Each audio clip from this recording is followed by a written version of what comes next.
Hey everyone, welcome back. And this is my review of, oh boy, Defiance Episode 12. We're reaching the end, people. Entitled, Past is Prologue.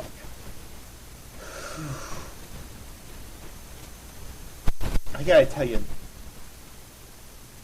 things really getting tense here, alright?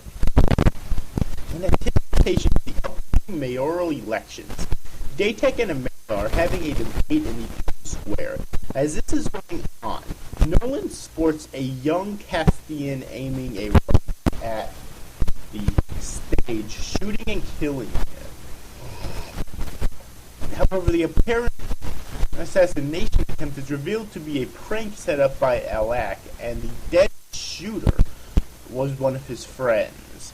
The event makes the question Nolan's position as the lawkeeper of Defiance. Daytech seizes the opportunity to oust Nolan as lawkeeper, secretly contacting the Earth Republic. He digs up dirt on Nolan's past as a Marine in the Pale Wars.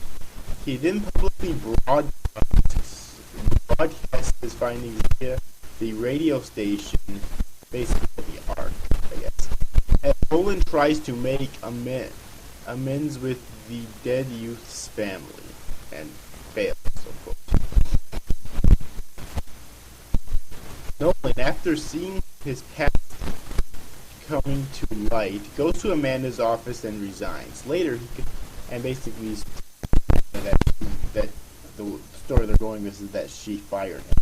Later, he confronts Daytech and they get into a fight. Arissa stops Nolan just short of killing Daytech, and the two decide to leave Defiance. But Arissa does stop him into Daytech really fucking up in the face. Which obviously doesn't care, but still. Damn. So, Alec considers his role in his friend's death, since his father was the one who suggested the prank.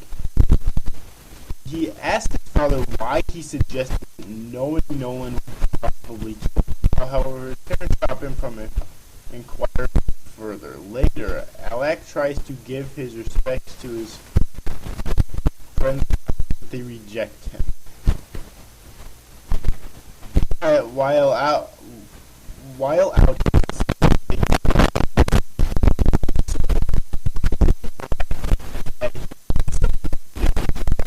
and it's being very Christy. He leaves Alak saying that the next time he disappoints him, he will have him killed. Meanwhile, Kenya goes to the Tar residence to see Stama. Kenya accuses her of knowing that Daytech set up Nolan, asking how she loved to sacrifice an innocent child for his own gain. Stama explains that she loves him cold and mean as he is, and not for being kind.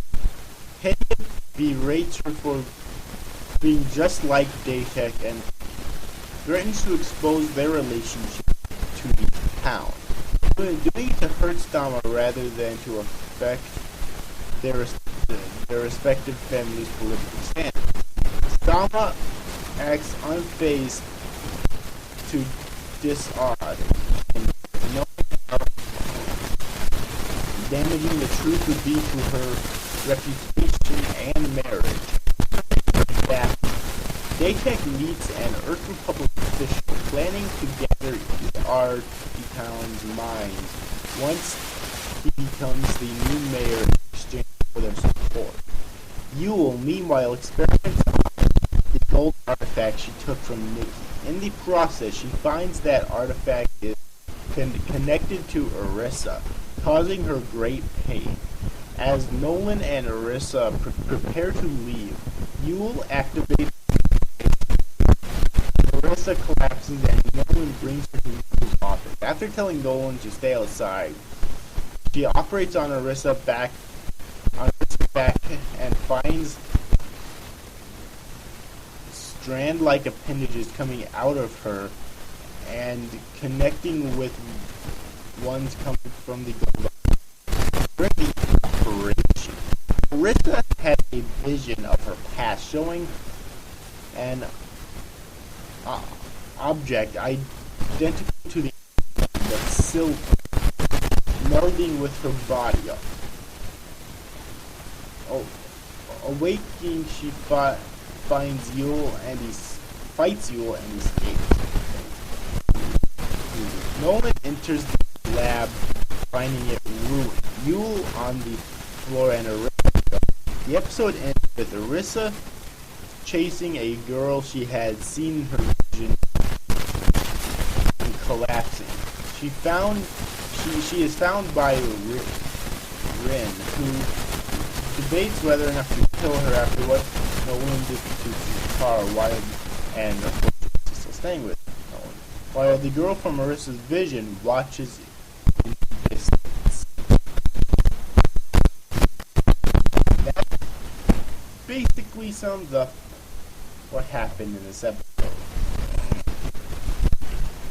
Once again, it was very good, and the end of the episode here was very interesting because it actually set up for the finale. Alright, because they're not heading back to Defiance again before the end of the series. I guarantee that now. Alright, now I will tell you right now, it seems like too much of a convenience to the plot that how this is going. And so far ahead, and I'll tell you right now, it didn't give a proper explanation of I'll explain that more when I actually get to real. So, yeah, it does seem a little too much of a plot convenience and not enough explanation as to exactly how and why this thing or these artifacts are connected to Arissa and her past. Alright, so I really do think that in Season 2 that's something we can really work on explaining way better. Alright, but the episode was still really good. Alright. Nolan's not the law keeper anymore, so I guess he could technically go wherever he wants now. Alright, but I don't remember if it was in this episode or next episode, so I'm not going to say it, but still, I did really like it. Now, well, one thing I do have to say, though, is that this left a lot of things, opened a lot of questions, and I highly doubt that I'm going to be able to answer those questions. So, I'm guessing we're going to have some huge fucking cliffhangers for Season 2, which isn't beginning until next June, by the way, guys. So, yeah. Anyways, enjoyed this review, guys. Guys, thanks for watching. Bye-bye.